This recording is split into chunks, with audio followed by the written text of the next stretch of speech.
Sementara itu, sesudah dilakukan visum oleh tim kedokteran forensik Rumah Sakit Bayangkara, ketiga wong yang jadi korban kemotongan alami luka motong parah di sekujur badannya.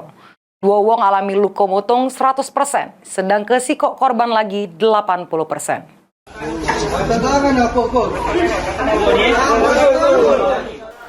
Tragedi kemotongan hebat yang melanda bengkel motor di Jalan Perintis Kemerdekaan Palembang, newas ke 3 wong korban. Ketiganya langsung digawa ke Rumah Sakit Bayangkara Muhammad Hasan Palembang untuk divisum oleh tim kedokteran forensik.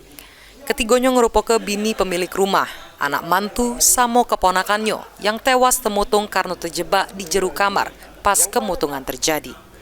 Dari hasil pemeriksaan dokter, 2 wong korban alami kemutungan 100%, sedangkan si korban lagi alami 80% kemutungan di sekujur badannya. Menurut dokter, para korban meninggal karena terhirup asap kepulan kemutungan sehingga kekurangan oksigen. M perkiraan usianya 23 tahun, kita dapatkan luas luka bakar 100%.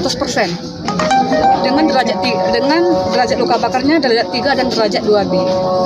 Adapun sosok jenazah kedua adalah inisial L, perkiraan usia 20 tahun, dengan temuan luas luka bakar 100%, dengan derajat luka bakar 3 dan derajat 2B.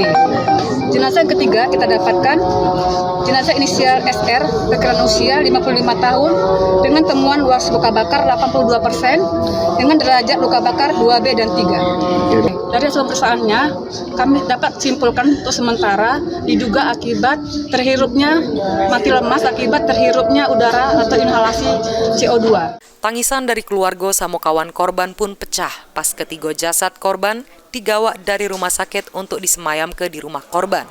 Kemudian langsung dimakam ke di TPU Kandang Kawat oleh keluarga.